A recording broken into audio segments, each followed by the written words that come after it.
Yun mga kamatik, magandang araw mga kamatik.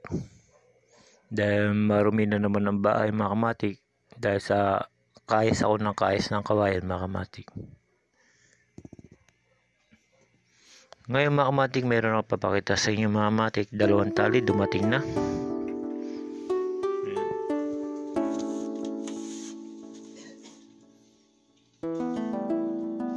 Yung mga kamatik, nylon siya mga kamatik na makapal. Yung kung sa akin palagay mga kamatik, ito yung size 30.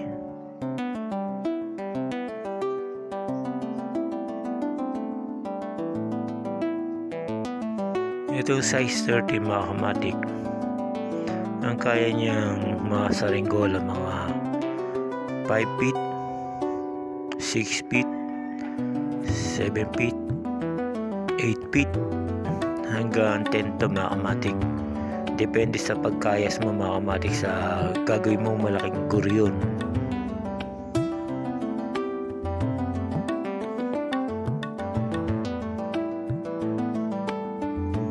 Yung mga kamatik sa guryon mga kamatik, pagka makapal ang kayas mo sa 10 feet, so doble ang bigat nun mga kamatik.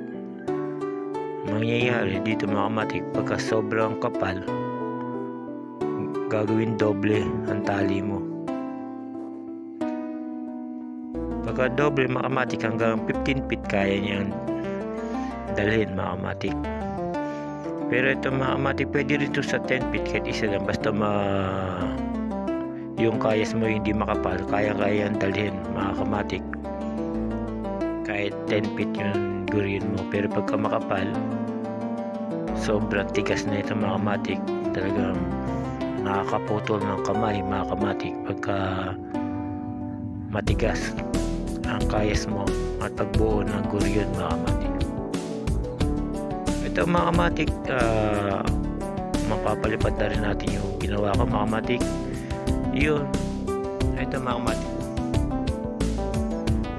Yan mga kamatik, mapapalipad na natin yan. Pero lalawlaw siya kasi mabigat itong tali ito. Nasa 6 feet lang ito mga kamatik. Sa Sabado mga kamatik, susubukan ko na.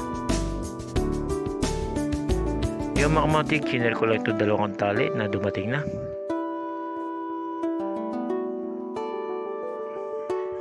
Makakapagpalipad na rin tayo mga kamatik.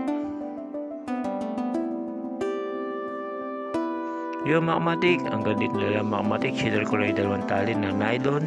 Kung bibili kayo ng ganito mga kamatik, size 30. Tapos yung makapit siya mga kamatik, kasi may size 30 na madulas. Ito makapit para meron siyang pandikit mga kamatik. Yung mga kamatik, hanggang dito na lang. Pinakita ko lang sa inyo at sinare ko lang yung tali ko ngayon. Salamat mga kamatik.